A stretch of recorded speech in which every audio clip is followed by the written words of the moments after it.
Oi, Olá, Ana. tudo bem? Tudo bem? Me ouve bem?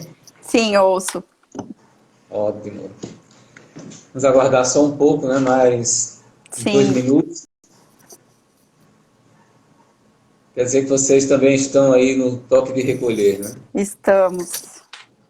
Hoje saiu um decreto estadual diminuindo, né, o tempo. Antes estava com toque às 11 horas da noite, agora recuou para as 8 da noite.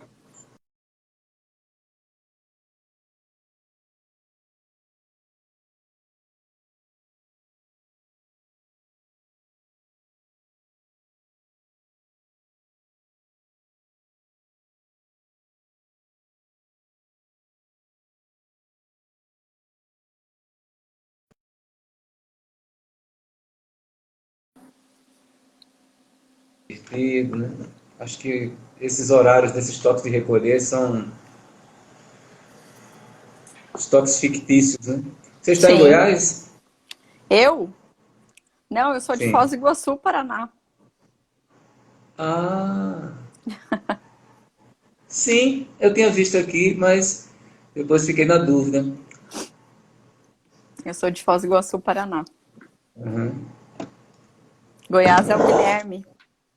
É Guilherme, né? Porque o Guilherme tinha me falado me indicou você, me indicou Carol, me indicou Felipe, né? Mas aí eu acho que Carolina e Felipe são de Goiás, né?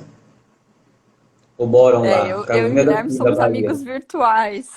Ah, certo. Então, Nos Luana, conhecemos no vamos. Facebook, daí migramos para o Instagram. Ah, que legal. Gosto muito de Guilherme, grande amigo. Sim.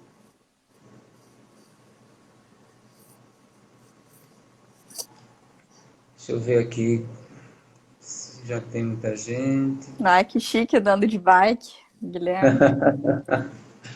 Dá um oi para É minha muito aluna chique, Bruna, que está aqui Guilherme. acompanhando. Oi? Tem uma aluna minha aqui, a Bruna, Hum, ah, que eu acabei seja de ver. bem-vindo.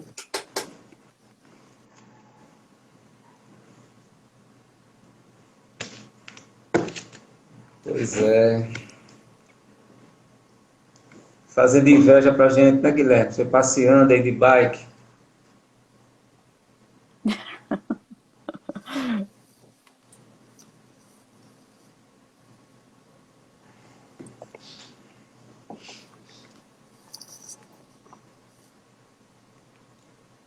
Acho que já podemos começar, não é, Luana?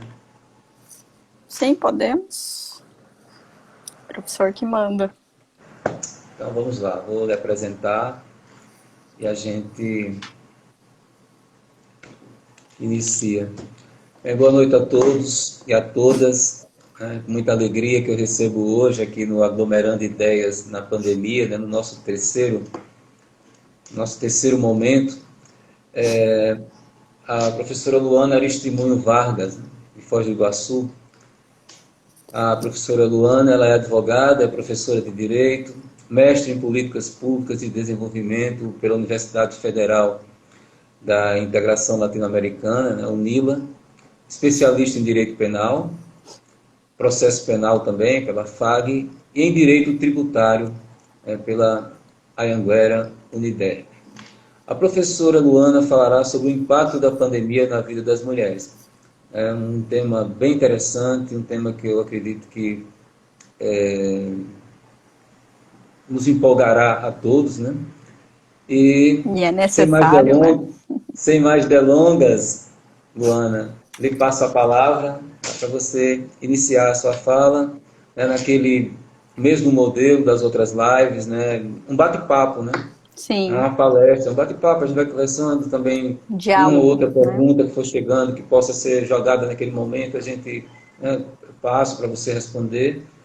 E é isso, seja muito bem-vinda, um prazer imenso conhecê-la e que seja uma excelente exposição. Bom, obrigada, professor Flávio. É um prazer conhecê-lo, né? Ainda que virtualmente.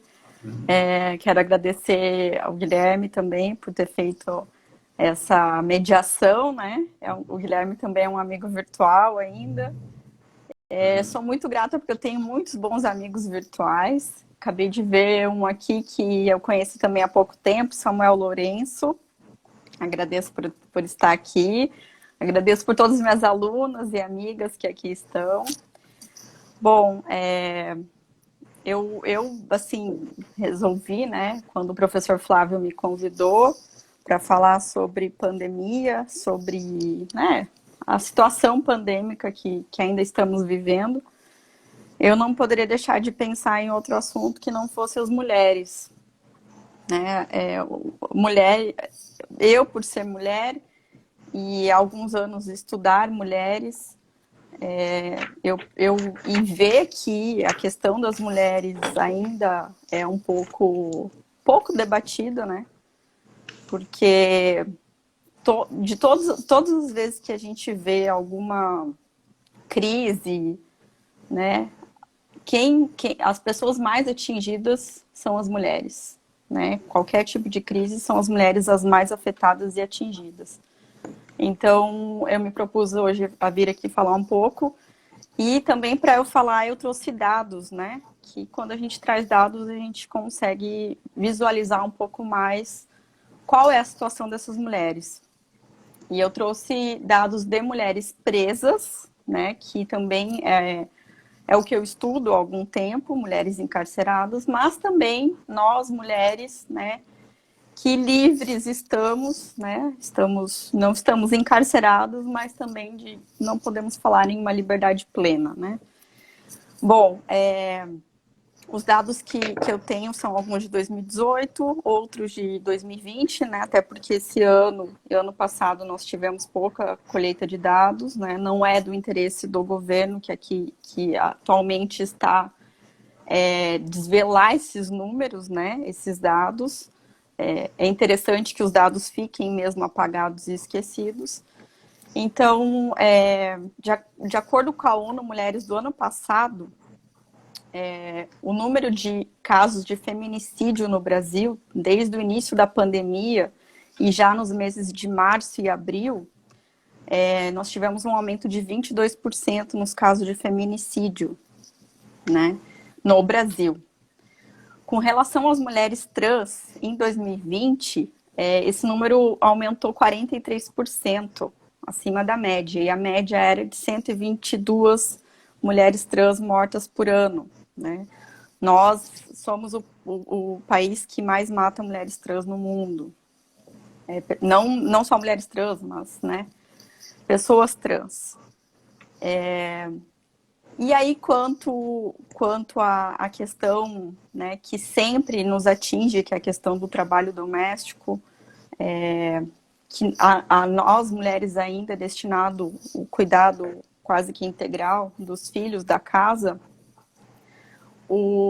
a Pesquisa Nacional de Amostra por Domicílio, que é o PNAD, né, em 2020, mostrou que cerca de 7 milhões de mulheres deixaram seus postos de trabalho lá no início da pandemia, ou seja, logo no início, 7 milhões de mulheres perderam seus postos de trabalho.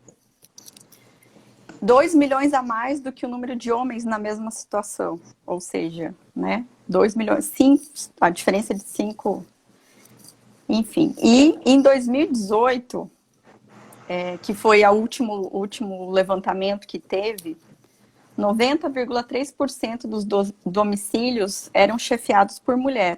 E aí, quando a gente fala em chefia, a gente fala tanto em questão do cuidado, mas principalmente do sustento, né? A mulher que provê o sustento, ou seja, que paga as contas e além do cuidado com os filhos. Então, em 2018, nós tínhamos 90,3% dos domicílios nessa condição. Dentre esses 90%, 67,5% eram de lares chefiados por mulheres negras e 31,2% por mulheres brancas. Desse total, né, 20,6% dessas famílias vivia já em extrema pobreza no país, isso em 2018, né? E aí, ou seja, isso se agravou. Com a pandemia, tudo isso se agravou. Por quê? porque muitas dessas mulheres, além de perderem o trabalho, perderem os postos de trabalho, né, a fonte de sustento, nós tivemos o problema com a questão do auxílio emergencial, né? Eu, como advogada, e isso não como uma propaganda, nem como algo do qual eu quero aqui, né, exaltar, mas eu atendi várias mulheres que não conseguiam o auxílio emergencial, mesmo estando cadastradas, né, na lista de pessoas que precisam, né? Agora me fugiu o nome na lista do... Enfim.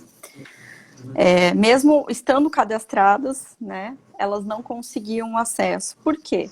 E isso eu sempre faço questão de frisar, porque se o governo realmente quisesse pagar esse auxílio para essas pessoas, né? E principalmente para as mulheres, chefes de família, teria feito de uma forma muito mais simples, né? Requisitado aos municípios, né, a lista de todas as pessoas cadastradas, né, na Bolsa Família. Exato. E nas políticas públicas já que existentes, né, de forma municipal, estadual, teria requisitado esses dados e pago diretamente como já era pago, né, o Bolsa Família. Mas não, o governo dificultou, e aí nós sabemos o tanto de desvio de verbas que tiveram, né? De pessoas que não tinham direito e receberam, de pessoas que necessitavam e tiveram que ingressar judicialmente para que os pedidos fossem deferidos, né? O auxílio emergencial. Ou seja, enquanto poderia ter sido muito simples, se quisesse realmente pagar, né? Requisitado os dados do município, estado e feito o pagamento. E além disso tudo, dificultou pelo fato de que o pagamento não é feito, não pode ser sacado esse dinheiro, né? Não pode ser pego em espécie, fica lá no sistema que eles escolheram, né? E para esse sistema, para você ter acesso a esse sistema, você obrigatoriamente tinha que baixar aplicativo.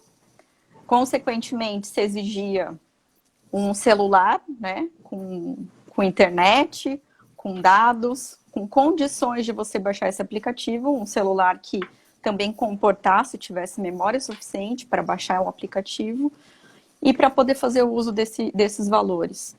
E aí, quando a gente fala em internet, nós sabemos que o Brasil é um dos países também que nós sofremos, né, também da miséria virtual, da miséria de acesso à internet, né? Nós não somos um país que o nosso governo não disponibiliza a internet. E aí nós estamos vendo a dificuldade dos estudantes, né? Que estão sem aula, porque muitos não têm acesso, né, à internet. E, enfim, essas mulheres também padeceram por isso. Tiveram que comprar um celular, né?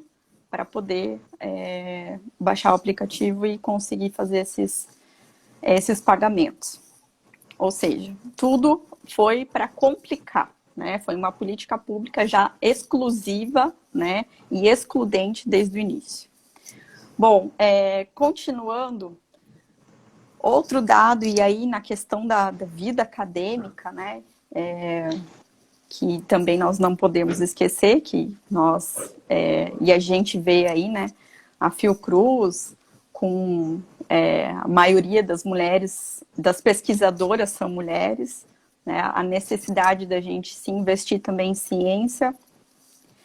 E aí uma ONG chamada Gênero e Número, e a organização feminista chamada Sempre Viva, eles fizeram uma pesquisa que houve uma diminuição do número de artigos científicos por mulheres em relação aos homens, né? Aos artigos científicos submetidos por homens. Nesse levantamento, que se chama Parenting Science, diz que 40% das mulheres sem filhos e 50% das mulheres com filhos não concluíram seus artigos nesse período de pandemia, contra 20% e 38% de homens na mesma situação, né? E aí a gente volta para a questão do cuidado e do trabalho doméstico, né? As mulheres ficaram se já fazia uma tripla jornada, agora é quádrupla, né? Porque a gente teve a união do trabalho com a casa e da casa com o trabalho, sem poder fazer essa divisão de espaços, né? E para a gente conseguir fazer pesquisas, levantamentos de dados, escrever, nós precisamos de um certo foco, silêncio, né? Descanso mental, descanso físico, né? Um lugar adequado, enfim. E isso afetou também diretamente na questão das mulheres pesquisadoras e cientistas.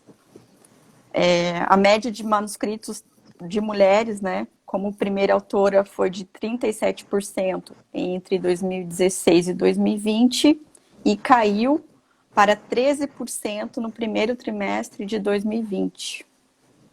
Né? Então, também é mais um dado que choca, né?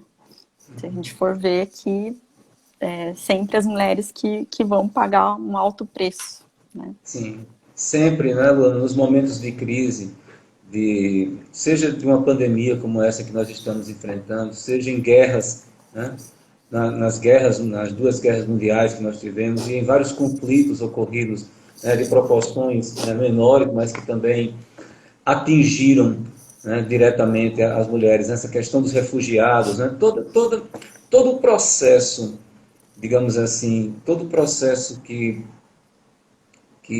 crise, processo que penaliza o ser humano na sua, assim, no conjunto, né, que não é uma coisa isolada, as guerras, né, os conflitos, as pandemias e diversas outras crises, a gente vê que sempre que as mulheres são as mais atingidas, né, são aquelas que sofrem mais as consequências desse processo. Mas o que mais me incomoda, né, Luana, é o fato de que existe todo um processo voltado para a manutenção desse tipo de situação. Né? A pessoa que não conhece, eu não quero usar o termo ignorante, mas a pessoa que não tem conhecimento acerca de como as coisas funcionam no campo político, no campo ideológico mesmo, né? Que não tem noção de como é o mundo real, né? Digamos assim, costumam rebater esse tipo de argumento, sem ter um argumento também forte, mas apenas para contestar, né? Para não dar o braço a torcer que tem culpa no processo. E aí, o que a gente vê sempre é uma coisa que não é tão discutida quanto deveria, mas o fato de que tudo isso que está acontecendo hoje no Brasil é proposital. Claro que O Brasil tem uma estrutura para ser talvez o país que mais estivesse vacinando, mas nós temos um governo que não quer comprar vacina. Né? Até porque nós sempre tivemos essa estrutura, né, para vacinação. Pois é, a estrutura nós temos, né? Poderíamos estar vacinando mais do que até algumas potências, né? Mas Sim. A gente não tem, porque falta vacina, não, faltou interesse em comprar vacina. Por quê? Porque aí podemos voltar para a questão da necropolítica, né, que o Guilherme expôs também, né? Nós temos um governo e alguns governantes a nível estadual, alguns poucos, graças a Deus, mas que são também adeptos da necropolítica, né? Tchau. E aí, se as pessoas que estão morrendo são idosos, se são pobres, né, se são pretos, né, se são indígenas, porque essas pessoas entendem que nada deve ser feito e que se fosse nos grupos nos quais essas pessoas estão inseridas, aí tudo bem, mas já que não é, né, deixa acontecer. Então a gente está vivendo no país uma situação catastrófica, e é tudo muito bem articulado, não vai ter censo, quer dizer, o Supremo determinou que seja feito o censo no próximo ano. Por que não ter o censo? Por que quebrar o IBGE? Né? Para que não haja um censo que identifique a real situação do país, né? Porque tem todo esses dados que a gente consegue fazer, né, essa comparação de anos anteriores. Exato, porque tem todo um discurso, o discurso ideológico que diz que não, agora as coisas estão funcionando, está tudo indo bem, né? E aí tem as topeiras de plantão, sempre tem, né? O problema é que o Brasil hoje tem muita topeira, né? Tem milhões de topeiras, a gente nunca teve tanta topeira quanto atualmente. Mas, assim, as mulheres elas são, em todos esses processos, as grandes prejudicadas. A gente vê o aumento nos casos de feminicídio, na violência doméstica se estabelecendo de uma forma monstruosa, né? Em vários lugares, não é uma região específica do país. A gente tem isso, né, no país inteiro, as mulheres sendo vítimas de agressões, de violência, e estando em casa, tendo que manter o distanciamento social, muitas vezes não tendo condições de fazer uma denúncia. Temos também uma coisa que não funcionava antes da pandemia e agora parece que está bem pior, a questão das medidas protetivas, né? Que a gente sabe que é um pedaço de papel, mas na maioria das vezes Faz toda a não diferença. há, as pessoas, se quiserem fazer, elas vão lá e fazem mesmo Sim. e não tem nenhuma forma de resolver esse problema. No campo da educação também, eu achei muito interessante, e eu vou já parar de falar para deixar você continuar. Você colocou Não, fica. outro dado muito interessante, a questão da educação, né? A diminuição do número de mulheres escrevendo, do número de mulheres produzindo, do número de mulheres na academia, quer dizer, tudo isso é, é proposital. E Claro. nós, todos nós, como sociedade, temos que lutar contra isso. Sim. Porque todo um processo, esse processo do machismo, né, da violência contra a mulher no Brasil, tem que acabar. É uma coisa que acho que já extrapolou todos os limites, né, aceitáveis. Não só a violência contra a mulher, a violência contra quem pratica uma religião diferente da sua, né, isso por parte de alguns grupos, claro. Né, a, Uhum. a violência contra os trans, né, contra toda a comunidade LGBT, né, e contra idosos.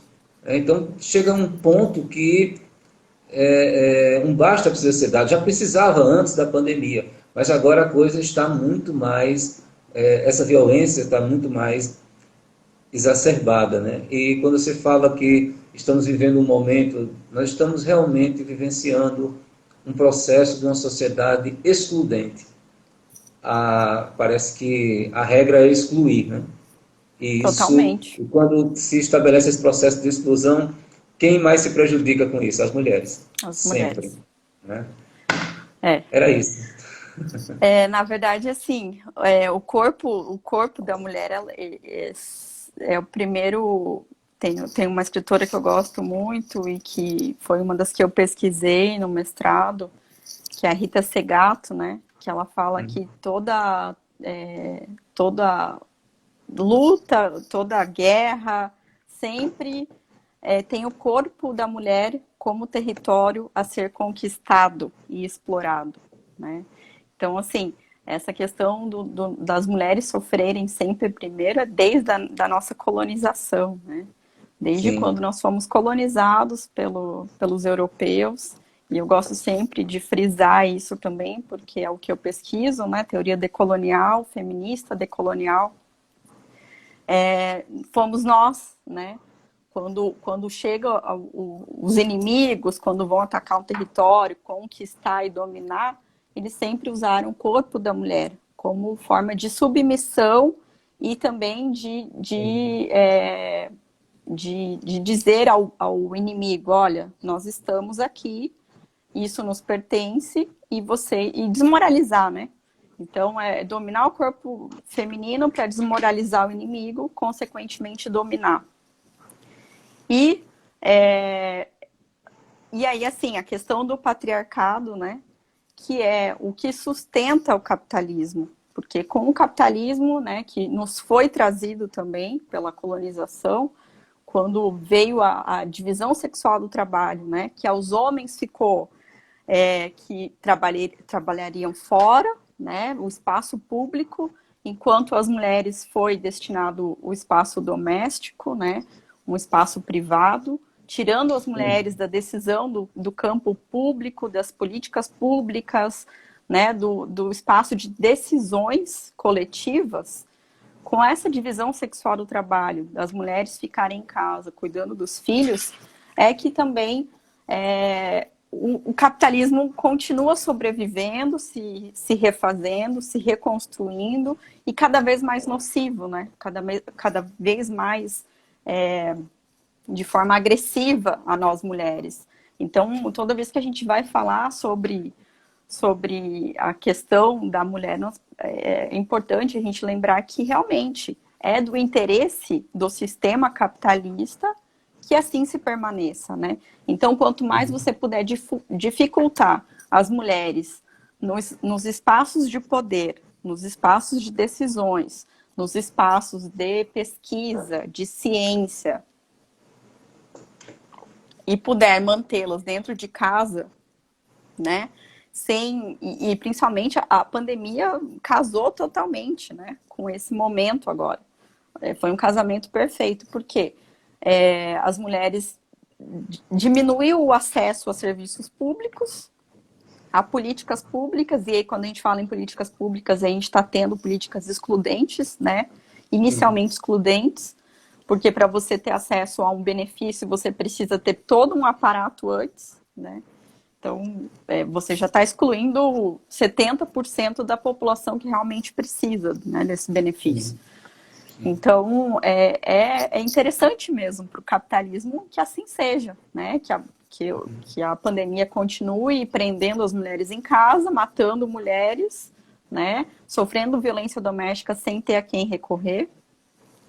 E aqui eu vou fazer um parênteses, né? Aqui em Foz do Iguaçu, nós temos uma Patrulha Maria da Penha, né? Que é pela Guarda Municipal aqui de Foz do Iguaçu, e que faz um trabalho primoroso nesse sentido de violência doméstica, que realmente acompanha essas mulheres, de pegar número de celular, de WhatsApp, e manter contato e fazer ronda, né? A patrulha mesmo, em volta da casa, na vizinhança, perguntar, ligar, olha, você tá bem, tá tudo bem, ele apareceu, não apareceu, ele tá por perto, mandou mensagem, como que tá? Então, assim, por mais que o efetivo seja pequeno, são pessoas que realmente se dedicam a isso, né? Nós também temos um juizado de violência doméstica aqui muito preocupado, né? Que acompanha os estudos, né? O juizado de violência doméstica aqui faz trabalhos contínuos e conjuntos com a UNILA, que é a Universidade Federal da Integração Latino-Americana. Nós temos também dentro da UNILA, e eu gosto de falar porque eu tenho muito orgulho da UNILA, né? Eu sou filhote de UNILA, criada num governo que se preocupou com o estudo, com a educação, que deu acesso, né, a muitas pessoas. Então, é uma universidade federal que entrou, né, dentro dos espaços de poder, né, levando estudos. A UNILA está sendo uma das universidades que está ajudando, né, com os novos estudantes de medicina recém-formados nas pesquisas na questão de Covid, né? Então, temos os profissionais atuando na linha de frente, né, recém-formados. Mas e aí, com questão das mulheres, nós temos aqui um estudo sobre violência de gênero na região da Tríplice Fronteira, né? Para quem não conhece, Foz do Iguaçu faz fronteira com o Paraguai, né, em Cidade del Este, Ponte da Amizade, e com a Argentina, em Porto Iguaçu, que é a Ponte da Fraternidade.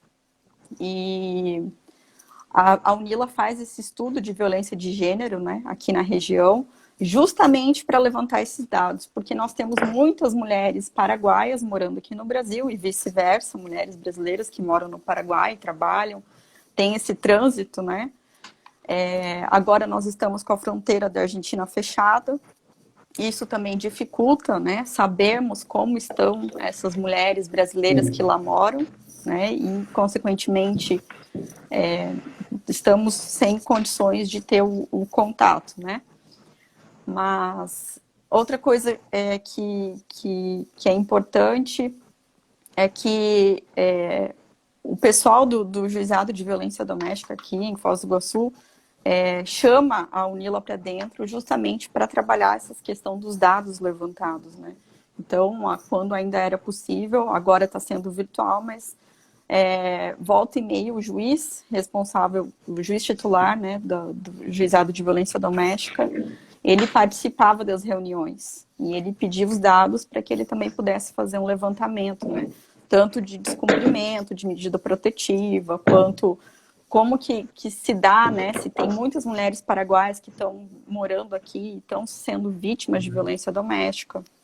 Então, claro, mas isso não é uma realidade do nosso país, né? Isso não é uma realidade. O fato da pandemia ter enclausurado essas mulheres dentro de casa, sem possibilidade de pedir socorro, né? Inclusive, também foi esse um dos motivos daquela campanha de fazer o X na mão, né, com batom, e as mulheres irem até uma farmácia e pedirem auxílio, socorro. Só que também com essa questão da impossibilidade de sair, né, isso também acabou sendo prejudicado. O professor quer falar alguma coisa? Não, eu estava te ouvindo aqui e pensando mais uma vez nessa questão, né, da exclusão, nessa questão, e um outro aspecto também que não está diretamente ligado à pandemia, já é uma realidade nossa anterior, infelizmente, a questão da diferença salarial, né, a questão do desrespeito mesmo, né? As pessoas com quem mais competentes com quem eu trabalhei fossem subordinados a mim, fossem meus chefes, eram mulheres, né? As pessoas que eu trabalhei, que eu posso dizer assim, que mais eu aprendi, né? E que que menos eu tinha que reclamar quando exercia algum cargo de gestão, eram exatamente mulheres. E os professores, eu fiz o curso de Direito, né, antes de vocês nascerem, muito tempo atrás, e quando eu fiz o curso de Direito, a maior parte dos meus professores era homem, né? Eu tinha 90% de professores homens ou mais, né? Então, nesses últimos 30 anos, essa foi uma realidade. Eu cheguei ao ponto, e essa era a realidade da época, eu tive professor que dizia que uma mulher jamais poderia ser juíza, porque o advogado gritaria com ela em sala de aula, na sala de audiência ela começaria a chorar e não daria certo. Quer dizer, eu cheguei a ouvir isso em sala de aula, né? Então, eu fico muito feliz com... eu cheguei a ouvir, não confia em advogada, né? Não confia em advogada, mulher, né? E há 30 anos atrás. Então, para mim, é muito gratificante ver todo esse avanço, né, que a sociedade, apesar do Brasil ser um dos países que menos pune o machismo, a violência contra a mulher, a misoginia, né, que é uma coisa doentia, e a gente tem aí, né, pessoas que deveriam dar exemplo em sentido contrário e que estimulam isso aí. Todos os dias a gente tem exemplos disso, né? Então, nesses últimos anos, nessas últimas décadas, houve um avanço, mas Sim. nós não podemos nunca usar esse discurso de que houve um avanço há 30 anos, há 20 anos era pior, né, para dizer que está tudo bem, porque não está. Porque Que muita está coisa tudo ainda certo, precisa... pronto e acabado, né? Pois é, né? Nós Não tínhamos está. assim, nós estávamos no fundo do poço, estamos ali na metade do poço, nós não saímos ainda, né? Não. E para as mulheres, então, acredito que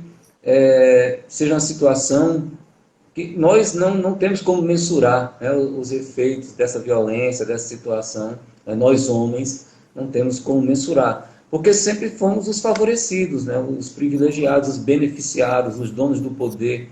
Então, tem toda essa questão que já vem, uma questão milenar, né, e que é estimulada também por algumas, eu ia dizer pela religião, mas como não são todas as religiões, né, são apenas alguns grupos religiosos que estimulam esse tipo de postura, mas a maior parte coloca, né, desde a antiguidade, coloca a mulher numa condição de inferioridade, como nós sabemos. Então, é um processo ainda que algumas décadas serão necessárias para reverter ou para diminuir mais ainda os efeitos, né? Mas é muito bom. Eu fiquei muito feliz quando você falou, né, quando você falou no seu tema, porque eu acho que esse é um tema que precisa ser, né, discutido, muito discutido mesmo, e na academia também precisa ser muito discutido, porque existe uma ignorância muito grande quanto a isso, né?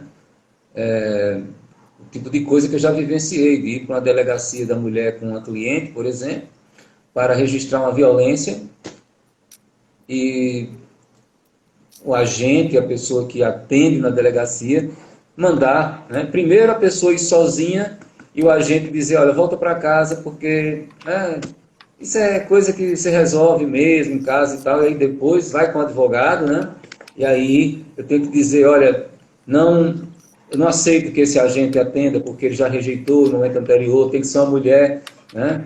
E aí cria-se toda uma situação que muitas vezes, mas por que na delegacia de combate à violência contra a mulher e por que não são só mulheres atendendo?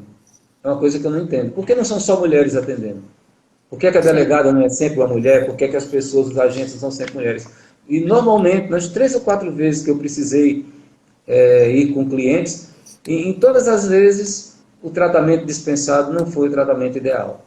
Por quê? Ou porque um homem atendeu no primeiro momento, ou porque uma mulher que tinha uma visão mais machista do que a de muitos homens atendeu em outro, e assim as coisas vão se repetindo e todo esse processo vai só piorando, né, no decorrer das décadas. Mas eu acho que já avançamos, né? Avançamos bastante, mas precisamos avançar muito mais. O que nós avançamos até agora é muito pouco diante do que nós precisamos avançar.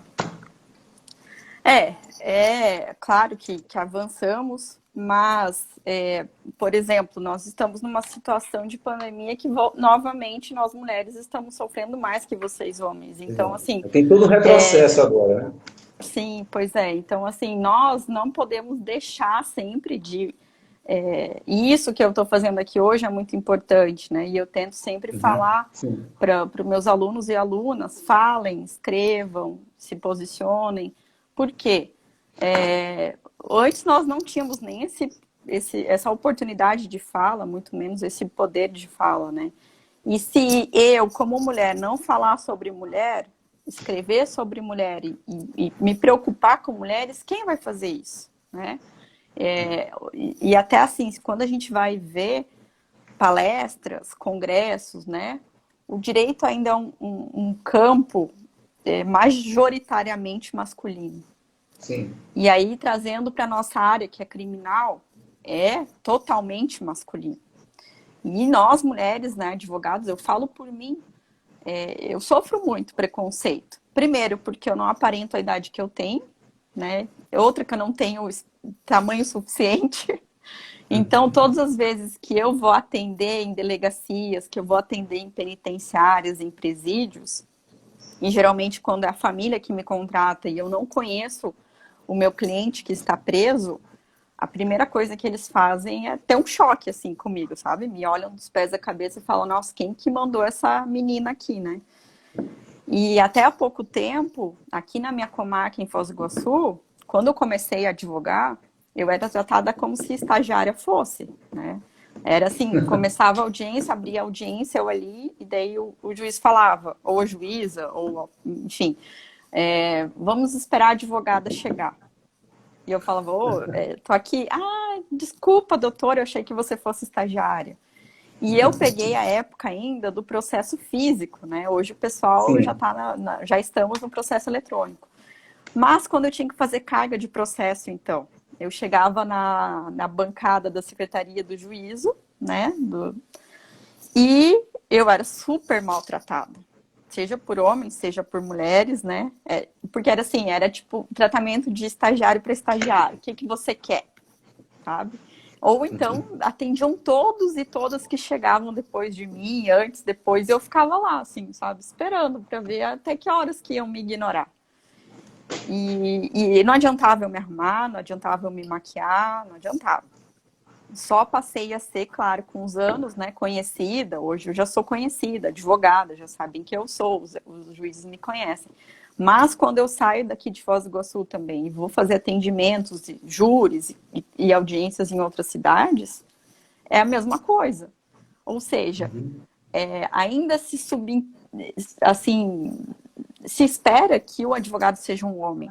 Ainda mais se a gente vai falar, né, de advogado criminalista. Né? Como que uma mulher vai defender um homem que cometeu um homicídio, né? Que, enfim, é complicado. E aí, por isso que eu toda vez, e desde então que eu entrei na academia, eu estudo sobre mulheres, porque se a gente não falar de nós mesmas e dos problemas que a gente Sim, sente na pele, quem vai falar, né? Quando a gente vê exato. em congressos que só tem mesas de homens, né? Poucas mulheres, ou então a mulher tá ali só para mediar a mesa, sabe? Passar a palavra. Passa a palavra para um homem, passa para o outro, passa sempre, sempre servindo. Até quando a gente vai ficar servindo, entende? Então, assim, Sim, claro, eu incomodo, eu sei que eu incomodo e a intenção é incomodar mesmo, né? Toda vez que eu posso, eu faço essas provocações, eu falo, porque chega uma hora que realmente cansa, né? E isso que eu ainda sou privilegiada, né? Eu sou sim, branca, sou de uma classe, tive a oportunidade de estudar, né? E quem não teve o privilégio de estudo, não tem o privilégio de fala, não tem o privilégio da profissão que eu tenho, que eu exerço, que não tem o sim, privilégio de ser professora, essas pessoas são silenciadas. Então alguém precisa lembrar delas, olhar para elas e falar por elas, né? exato. Então, um pouco antes de eu voltar e falar dessas mulheres que também não podem falar porque estão presas e esquecidas, né? Eu estava aquela hora aqui procurando um relatório da Oxfam, que é sobre o trabalho não remunerado realizado por mulheres. Sim, Então, segundo a análise da Oxfam, esse trabalho realizado gratuitamente por meninas e mulheres com mais de 15 anos chega a 10,8 trilhões de dólares por ano. É um trabalho feito por crianças a partir de 15 anos, foi esse relatório, e mulheres. Esse trabalho, imagine, gerou tudo isso, e é isso que sustenta o capitalismo, porque afinal, somos nós mulheres que geramos trabalhadores no ventre, né? Nós somos responsáveis por parir outros trabalhadores e aqueles trabalhadores que já estão, nós somos responsáveis pelo cuidado deles, seja na saúde, seja no cuidado doméstico, né? Garantindo que no dia seguinte eles vão trabalhar, enquanto nós ficaremos cuidando da prole, né? Dos filhos. Nós lavamos, passamos, cozinhamos, enquanto eles estão trabalhando. Mas e o nosso trabalho? O trabalho dessas mulheres, né? Esse trabalho não remunerado gerou 10,8 trilhões por ano de dólares. que Então, assim, absurdo. são valores muito, muito altos, né? Que até então não Sim. tinham sido contabilizados. E esses dados foram apresentados no Fórum Econômico Mundial em Davos, na Suíça, né? E, se eu não me engano, foi em 2020 saiu esse relatório, tá? Então, né? Ou seja, 2020 saiu esse relatório, então em um ano, com certeza, a situação piorou um Quadruplicou pouco esse mais. valor, né? Exato, De trilhões exato, a gente foi para 4 trilhões, enfim, exato, não exato. sabemos. Bom, e agora, antes que a gente termine, né, eu queria trazer alguns dados sobre mulheres presas, né? Se antes da pandemia as mulheres presas já eram esquecidas e invisibilizadas, né? Por quê? Justamente por isso. Eu peço até desculpas pela forma com que eu falo muitas vezes, mas a que serve uma mulher presa? Para a sociedade capitalista, patriarcal. Para que serve uma mulher presa? Se ela não pode cuidar dos filhos, se ela não pode cuidar da casa, se não tem a questão sexual, não tem a questão de enfim, né? Tudo isso que o corpo da mulher, né, propõe e oferece ao capitalismo. Se essas mulheres estão presas e já eram esquecidas antes da pandemia, tanto que quando quem trabalha no, na questão criminal, sabe que quando é dia de visita para homens, a gente vê as filas gigantescas, né? Mulheres visitando, mães, sobrinhas, tias, madrinhas, as mulheres continuam, né, cuidando dos homens, mesmo eles Sim. presos. As mulheres se preocupam com os homens lá dentro, o que, que eles vão comer, fazem comida, levam, né, vão fazer visita. E as mulheres presas? Essas mulheres, no dia de visita, se você passar na frente de uma penitenciária feminina, você não vê fila, né? Justamente por quê? Qual é Não serve mais, não tem mais. Para Não, essas mas pessoas, não tem mais nenhuma serventia, né? não tem Infelizmente. serventia. O corpo da mulher não tem mais serventia, né? E aí, essas mulheres, eu estou aqui com uma pesquisa da Pastoral Carcerária Nacional, né, que estudou a questão das mulheres presas, e foi divulgada em dezembro. Em dezembro, que foi o último levantamento que foi feito. Nós tínhamos 124 gestantes, isso, né, dos dados que a gente que conseguiram acesso, porque geralmente não são todas as secretarias de segurança pública estaduais que dão acesso, né? Se eu não me engano, de 19, 13 deram retorno. Então, assim, ainda são dados parciais, né? E então nós tínhamos 124 mulheres gestantes, 70 bebês presos na pandemia, 778 idosas.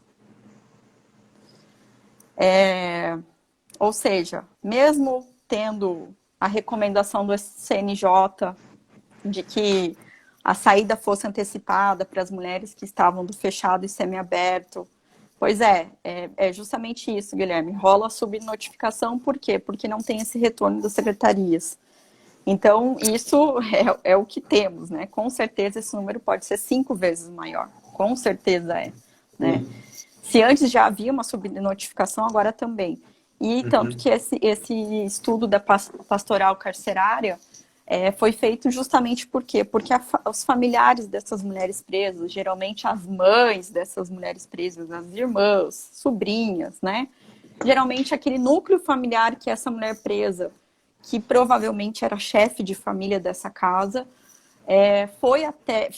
começou a pedir ajuda, né, nas ONGs. Por quê? Porque não tinham notícias dessas mulheres. Não sabiam se essas mulheres ainda estavam vivas, se essas mulheres tinham sido atingidas pela Covid. Não tinham informações dessas mulheres. Ou seja, essas mulheres... Aí eu falo em uma tripla invisibilidade, né? Porque essas mulheres, quando elas estão presas, antes de serem presas, elas já são invisibilizadas pelo poder público, né? Elas não têm acesso a políticas públicas, tanto que elas viram alvo fácil do sistema criminal, né? E o sistema carcerário. Quando elas adentram o sistema carcerário, elas entram numa segunda invisibilidade, né? Dupla invisibilidade, e agora com essa pandemia essas mulheres estão passando por tripla invisibilidade. Por quê? Porque não se sabe quantas são, quem são, se estão vivas, os familiares não têm notícias, porque não tem mais nem possibilidade de visita, né? Não tem possibilidade de visita. Então, essas mulheres simplesmente foram esquecidas e estão esquecidas dentro do sistema carcerário. Mesmo a gente tendo a recomendação do CNJ de que mães e responsáveis por crianças até 12 anos, gestantes, lactantes, fossem mandadas para a prisão domiciliar, que se antecipasse a saída, né? E a progressão de regime, né? Então, continuam presas. Nós temos aí mulheres idosas, indígenas, pessoas com deficiência, necessidades especiais, que estão ali, simplesmente jogadas, né? Então, diz que voltariam, né, as visitas, mas agora com toda essa situação não se sabe. E aí, como que fica, né? Se não somos nós mulheres, quem lembrará de nós, falará por nós e vai expor essas questões, né? Pois é, realmente são questões trazidas por você, mas que são questões que, né, propositadamente a gente não vê na mídia diariamente, né? A gente não vê a gente não presencia a organização de movimentos que sejam, que reivindiquem uma mudança nessa situação, né? Então, como eu costumo dizer aos meus alunos, eu primeiro me apaixonei pelo direito, né? Quando eu fiz o curso de direito, obviamente, eu me apaixonei primeiro pelo direito. E depois, quando eu comecei na docência, eu fui me apaixonando pela sociologia, pela filosofia, pela antropologia, né, por outras áreas do conhecimento, pela ciência política, por outras áreas do conhecimento que elas norteiam, fundamentam, né, o nosso conhecimento, né? E um tema como esse que você trouxe, ele, infelizmente, como a maior parte dos nossos advogados, a maior parte das pessoas que atuam, né, nas lides, né, no dia a dia, como profissionais do direito, são muito positivistas, né? Nós temos, infelizmente, essa doença, né, no nosso meio, que no Brasil parece que é mais forte do que em qualquer outro lugar, né? Um positivismo exagerado, exacerbado, e que só enxerga a letra da lei. Aí quando você traz, né, essa sua fala, e aí eu me sinto muito feliz por confirmar, né, a necessidade de uma abordagem humanista, né, de uma abordagem que passe por vários outros aspectos e valorize outros aspectos que não apenas a letra da lei. Então, é muito raro ver isso na advogada, né? Claro que você é professora também, você tem uma formação, tem já muitas leituras e uma formação mais humanista, né? Pela sua formação mesmo, mestrado e tudo. Mas o que a gente vê muitas vezes é que mesmo advogadas, né? Mulheres advogadas, em um outro momento têm essa postura extremamente positivista, extremamente machista. Não é raro, né, encontrar isso. E isso é uma coisa que precisa ser transformada na nossa sociedade e que passa pelo processo educacional. Não sei se você concorda comigo, mas que passa pelo processo educacional. Não apenas no nível superior, não. Isso tem que ser trabalhado no ensino básico, no ensino fundamental, no ensino médio. Quer dizer, as crianças, né, os adolescentes, tinham que ter contato com essa realidade, sabe, com essas informações e serem educados para, no futuro, ou naquele momento já, agirem de uma forma diferente, né, para com a mulher. E as mulheres também agirem de forma diferente, né, se respeitando, dando-se mais ao respeito, quer dizer, se respeitando mais, se valorizando mais, né, fazendo com que a gente tivesse uma transformação radical nesse sentido. Mas não é do interesse do sistema, do modelo no qual nós estamos inseridos, né, de um modelo capitalista, que é racista, que é misógino, né, que é cristão e anticristão ao mesmo tempo, de forma muito clara, né, assim, muito contraditória, né, essa postura. Então, eu fico muito feliz de você trazer esse tema da forma como você trouxe, né, não apenas trazer o tema, mas a forma como você está expondo, porque mostra, né, não só na sua fala, mas também com dados, com, né, informações, né, importantes que você trouxe, todo esse processo que vitima, né, a mulher no Brasil. E essa questão, realmente, essa questão é de cortar, né, o coração. Essa questão que você trouxe aqui da pastoral, da pesquisa, dos dados informados pela Pastoral pastoral carcerária. carcerária, né? É, essa tripla invisibilidade que você traz realmente é algo que deveria envergonhar, né, a sociedade como um todo, né? Mas não acontece isso por quê? Porque debates, falas como essa, muitas vezes nem são estimuladas, né, para que as pessoas ouçam, para que as pessoas saibam realmente, né, o que acontece. Alguém tem algum questionamento, gente? Alguma pergunta, um comentário para fazer? Todo mundo tão silencioso, né?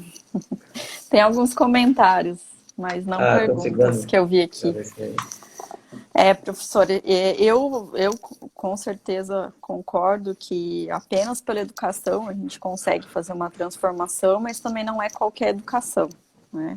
Sim. Sempre tem que ser uma educação Uhum. libertadora. Eu sou freiriana, né? Então, eu acho que Uhum. se a gente não tiver uma educação libertadora, uma educação que estimule o pensamento crítico, o pensamento humanista, é impossível. E isso Sim, também eu falo todos os dias para os meus alunos e alunas. Vocês, eu sei, porque eu já fui aluna, né? Quando a gente tem contato, eu posso dizer que eu sou uma exceção à regra, porque eu tive muitos bons professores e professoras na época da escola, né? Ensino primário, ensino sim. médio, que fizeram com que eu gostasse de filosofia, sociologia, tive, né? Então, essas cadeiras na época do colégio. E talvez por isso também eu desenvolvi, né, outros tipos de. Quando eu cheguei no direito, e aí eu falo isso para os meus alunos, que o direito o direito, o direito é morto. O direito nem Sim, conceito ele tem, né? Porque nós pegamos exato. conceitos vindo da sociologia, da filosofia, da Aham. antropologia. O direito por si só ele não é nada. Ele não se Sim. sustenta, né? Aham. Então,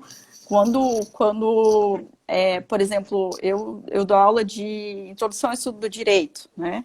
Sim. Tem Aham. conceitos que a gente precisa pegar de algum lugar e vieram de algum lugar, Exato. porque senão a gente não Aham. consegue, né? E assim, eu explico para eles a necessidade deles fazerem uma leitura, e a partir do momento que você entra numa faculdade de direito, você não pode mais olhar o mundo a partir da lente do senso comum, né? E Sim. aí o senso comum é aquilo que a mídia, né? A nossa mídia classista, burguesa, né? Que são alguns poucos que detêm, né? O poder da mídia, que também é um poder e muito forte. Aham. A mídia, ela é a principal formadora desse senso comum, né? De direitos humanos para humanos direitos, enfim, dessa questão misógina, machista, né? Sim. Então, nós precisamos passar a olhar de uma forma mais crítica tudo que está ao nosso redor, senão a gente vai acabar Uhum. achando que o direito é uma solução, e não é, né? Pois O é. direito Pois não é uma é. Em alguns solução. casos, muitas vezes o direito é um problema, mais do que uma É um solução. problema, é um Inclusive, problema. o Guilherme Vittar está colocando aqui na frase de Ponce de Miranda que eu muitas vezes digo para meus alunos isso: quem só direito sabe, nem direito sabe, né? É, é justamente isso. Então, Uhum. se você ficar só ali lendo lei, decorando lei, me desculpa, mas, né? Além de ser atropelado dentro do próprio direito, Sim. você é mais um da massa, Mais um memorizador, né? Mais um pois é, memorizador de código. Só. que não vai ter capacidade reflexiva mínima, crítica mínima e de argumentação mínima. Você não tem, Uhum. não vai ter. Então, realmente é só pela educação, mas uma educação que estimule, né, a esse pensamento crítico. Exato. Uma educação que valorize a completude, a complexidade, a visão sistêmica, contextualizada, né?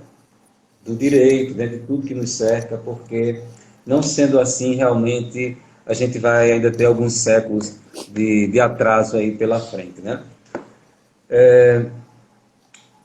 Mais algum questionamento, gente? Hoje ninguém perguntou nada. Aí tá frio também? Oi? Aí tá frio? Não, Não. não, que Senão não eu ia é, não falar que é o é. frio, porque no frio fica todo mundo meio. Pois Aqui é, tá frio. aí tá frio, né? Aí realmente o clima é bem mais frio.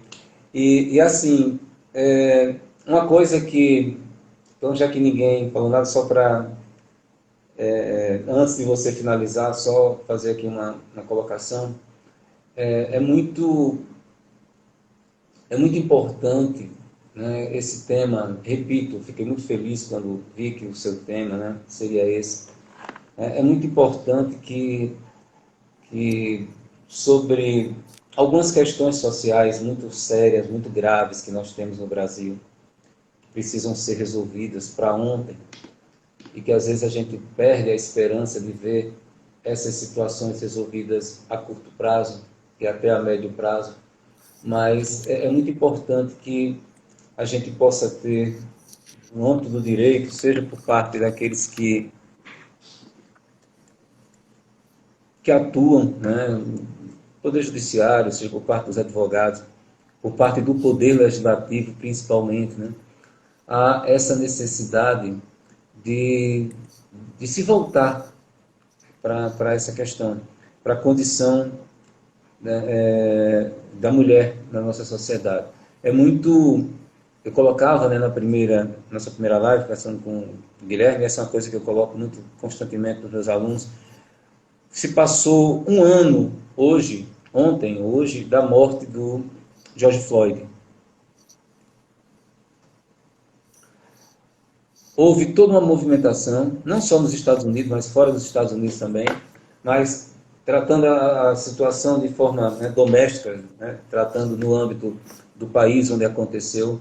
Alguns estados se comprometeram a modificar a legislação, a forma como a polícia faz as suas abordagens, né, a forma de tratar o suspeito. A pessoa responsável pela morte de George Floyd já foi julgada, já foi condenada, não saiu a sentença ainda, mas, mesmo tendo sido considerado crime culposo, há uma previsão aí de ser 40 anos, né, Sim. de Uhum. prisão, né?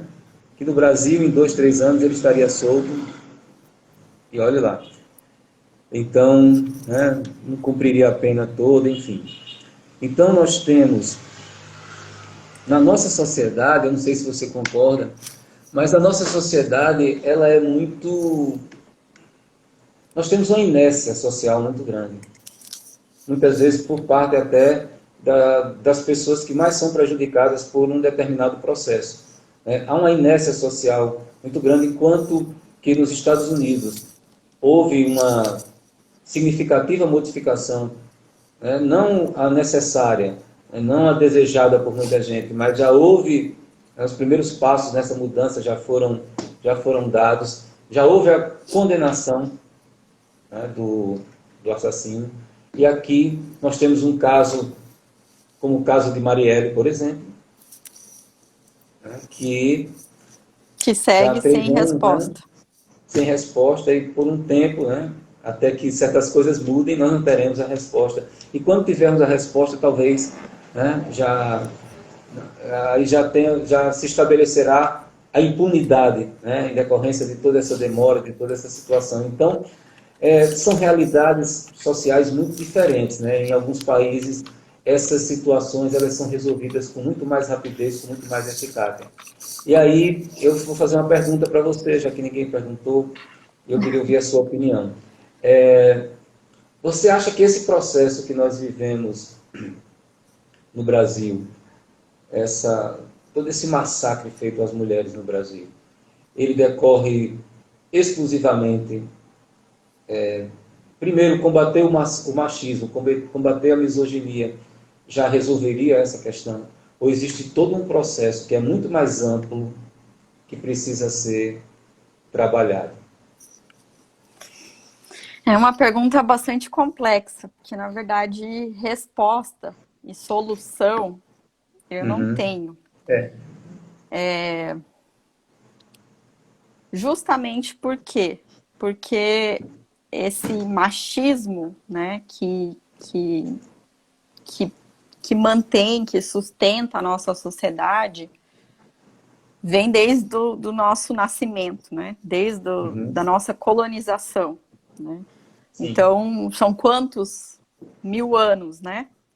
Que isso vai se perpetuando, né? Vai se fortalecendo, com o capitalismo se fortaleceu e é o que hoje aqui estamos e aqui chegamos, né? E Uhum. qualquer abalo de estrutura, qualquer crise, isso volta a se fortalecer, né? E aí essa questão da Marielle, né? A gente tem várias coisas que a gente pode falar a respeito Primeiro, que a gente, né? Os indícios nos mostram que quem matou Marielle é quem hoje está no poder, né? Então, sim. não há interesse em se solucionar, né, o crime que foi cometido. Segundo, por que Marielle foi morta? Justamente porque a Marielle alcançou um espaço de poder que não foi destinado a nós mulheres. E a Ainda mais uma Marielle mulher negra, incomodava. né? Mulher Ainda negra, mais uma né? mulher negra. Mulher negra alcançou um espaço de poder que até então nós não poderíamos alcançar, né? E ela incomodava, e ela denunciava, e ela falava, e ela se insurgia. Então, a Marielle era uma pessoa não grata. Assim como a nossa ex-presidenta Dilma, Uhum. que foi por causa de pedaladas fiscais, sofreu impeachment. E hoje nós estamos aí com um genocida, com um cara que voltou, né, a colocar milhões de brasileiros na linha da extrema pobreza, da fome, Sim. sem acesso à educação, sem acesso à saúde, sem acesso a saneamento básico e não comprando vacina, ou seja, realmente necropolítica, né? Vamos fazer uma Uhum. limpa, vamos matar tudo, Sim. o que sobreviver a gente dá conta, né? Então, assim, por pouco a Dilma sofreu impeachment. E agora nós temos mais de 20 pedidos de impeachment e nada acontece. Então, assim, qual que é a solução para a gente viver sociedade machista, para a gente deixar de viver uma sociedade machista? Primeiro, não vou apresentar uma solução aqui, até porque eu falei que Uhum. não, né, não tem uma resposta simples para isso. Mas começa pela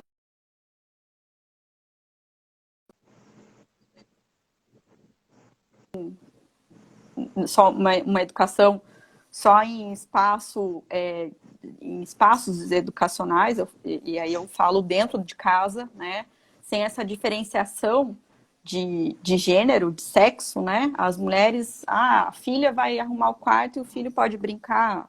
A filha tem que se comportar como mocinha e o filho pode falar palavrão, pode xingar, pode Uhum. bater, e a menina tem que ser passiva, educada e uma lady. Então, assim, começa dentro de casa a educação, a questão educacional. E aí eu falo para mulheres, né? Se nós ainda somos as responsáveis majoritariamente pela educação dos filhos, tem que começar por nós, né? Não fazer essa diferenciação, né? O rosa é para menina, o azul é para menino, menina tem que ser bailarina, o menino pode ser astronauta, entendeu? Não fazer essas delimitações, né? Baseadas Sim. em gênero. Outra, o direito também é nosso, por conquista, né? Então, assim, nós não temos que exigir direito, porque ele já é nosso. Então, Uhum. começa dentro de casa. E outra coisa que eu sempre falo é que ao invés de uma empurrar a outra, pisar na outra, que uma puxa a outra. Então, se hoje eu tenho condições de estudar, de falar, de pesquisar, de advogar, eu faço o possível para que outras também possam. Eu vou ajudar, vou me colocar à disposição, né? Vou estar ali pronta para colaborar outras mulheres. Isso de disputa entre mulheres, disputa de poder, de espaço, de essa é mais bonita, essa é feia, essa não sei o quê, isso foi algo que foi implantado pelo patriarcado, para que a gente se Sim. odeie, porque a gente se odiando, a gente disputando espaços uma com a outra, a gente falando mal uma da outra, quem se fortalece é o patriarcado, são os homens que se Exato. fortalecem. Então, também começa por aí, sabe? Da nossa mudança de mentalidade de que nós não somos inimigas, mas nós somos amigas, devemos nos ajudar, nos respeitar e nunca colocar em xeque a palavra de uma mulher, né? Sempre parar para ouvir e se for para colocar em xeque, que seja a palavra do outro, né? Porque a gente vê, e inclusive o professor deu um exemplo, né? A gente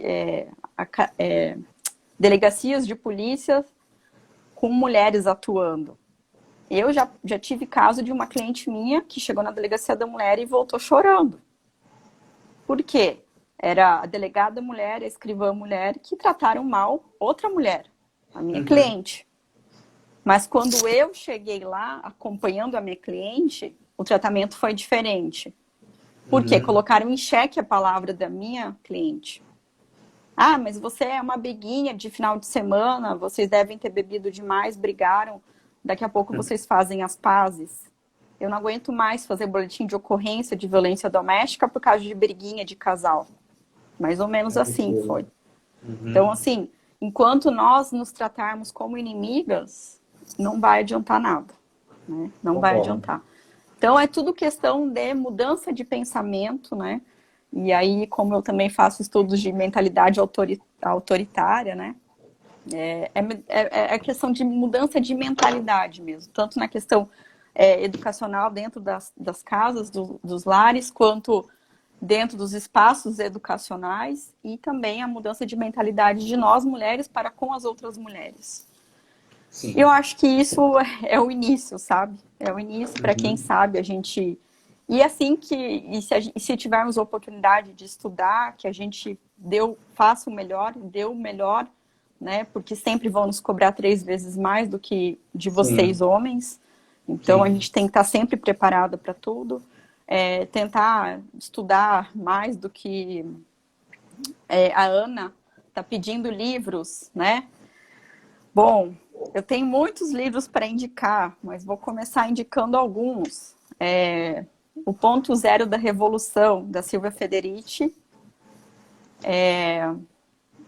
Caça às Bruxas, também, que não é Caça às Bruxas, agora me fugiu o outro da Silvia Federici, que é outro livro. Só um pouquinho que eu vou ver aqui. Ponto Zero da Revolução, da Silvia Federici. Outro livro é A Caliban e a Bruxa, da Silvia Federici. Por um Feminismo Afro-Latino-Americano, da Lélia Gonzalez. E aí depois eu posso passar uma relação de livros, Uhum. né? Para quem Agradeço. quiser iniciar os estudos feministas e antipatriarcais e feministas, né? Porque é só a partir da gente que as coisas podem mudar. A gente não pode exigir do outro e da outra se nós não tivermos uma mudança de mentalidade, de atitude, enfim. Eu acho que é só assim mesmo. E como ainda somos as maiores responsáveis pelo cuidado e pelo ensino, pela educação, então tem que ser a partir de nós mesmos. E aí, com isso, né, tendo a oportunidade de alcançar espaços de poder, que a gente faça como Marielle fez, né? Denuncie, não se intimide e se entregue mesmo a uma luta coletiva, até porque o feminismo não é feito individualmente, o Sim. feminismo é uma militância coletiva, né? Justamente por isso, porque uma fortalece a outra, uma levanta a outra, uma segura a outra, uma apoia a outra. Sozinhas nós padecemos, Uhum. né? E somos a presa e alvo fácil. Então, o feminismo é uma luta coletiva. Bem, eu Minha mãe gostaria. lembrou ali também o Patriarcado do Salário. Minha mãe lê os livros Ah, comigo. ótimo. Bem, eu queria agradecer muitíssimo, né, a participação nessa live da Luana. Será convidada novamente, Ah, pode se obrigada. preparar, tá? Obrigada. Esse projeto, como eu falei no nosso primeiro momento, no segundo também, mas tem algumas pessoas que hoje estão entrando, né, pela primeira vez. A ideia desse projeto é conversar, é um projeto meu, pessoal, né, que foi iniciado recentemente. Eu conversei com o Guilherme Bittar, culpado também, né, pela sua vinda aqui hoje. E aí a gente começou a conversar e até o título foi, a gente estava na dúvida, aí o Guilherme sugeriu, aglomerando, e a gente foi, então, E ficou muito legal, né? Porque pois é é, amplo, aglomerando um bem, tema pois amplo que é, dá para falar sobre exato. tudo, né? E aí a ideia é semanalmente conversar com pessoas, da academia, né, com professores, com alguns advogados, juízes que já confirmaram, mas são pessoas que estão na academia, que têm uma contribuição que eu entendo como muito grande para as pessoas que estarão assistindo, para mim, para os meus alunos, para os meus ex-alunos, que tem alguns assistindo também. Então, são pessoas que têm uma contribuição a nos oferecer e que podem, com as suas falas, nos abrir os olhos para outras coisas que nem sempre nós presenciamos, que nós nem sempre observamos, né? Então, eu defendo essa ideia de que esse conhecimento jurídico, ele só se completa quando ele é abrangente, quando ele envolve, quando ele trata de questões que a sociedade precisa discutir mais, então precisa observar muitas vezes coisas que estão fora da academia, mas que estão no mundo real, e que a gente precisa ter esse contato com essa realidade. Então, eu quero lhe agradecer muitíssimo pela sua fala, pela sua disponibilidade, né? E já deixar aqui acertado que haverá um segundo momento, sim, com o Guilherme, com Carolina, com você, com todos que eu convidar, né? Um segundo momento, um terceiro momento depois. Eu quero, em vez de convidar centenas de pessoas, eu quero ter um grupo de pessoas. Eu estou selecionando, já foram 20 e poucas pessoas foram convidadas, todas aceitaram. Nossa, Né? que E legal. aí a ideia é entre pessoas do Nordeste, pessoas do Centro-Oeste, do Sudeste, do Sul. Então já tem assim muitas pessoas que eu conheço, que eu trabalhei durante esses anos, que estiveram em alguns momentos, foram muito próximos e tal. Depois a vida nos afastou, mas são pessoas que eu admiro muito. E a ideia é fazermos sempre essas discussões, né, e nos enriquecermos e, de alguma forma, tentarmos enriquecer também a cultura daqueles que acompanham. Né? Então, Luana, muito obrigado. Vou deixar você finalizar, dizer suas palavras finais aí, mas estou muito agradecido, e agradecido a você pela sua participação, agradecido ao Guilherme pela indicação, né? E agradecer a todos que estão aqui. Espero que todos tenham gostado, espero que todos continuem, né, acompanhando, e que haja outros momentos como esse que, né, nos enriquecem sobremaneira. E agora a palavra é sua. Já falei demais, agora é com você para finalizar. Professor Flávio, só tenho a agradecer pela oportunidade, pela recepção, pelo carinho. Pode ter certeza que todas as vezes que me convidar, eu estaria à disposição. Quero agradecer ao Guilherme, né?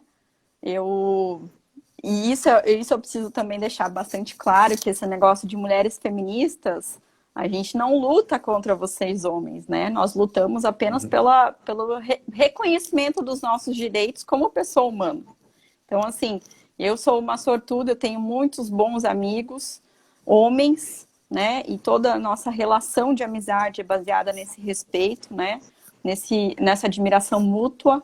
Então, agradeço ao Guilherme, né? Agradeço a presença de várias mulheres que eu vi aqui, vários outros amigos também que eu vi.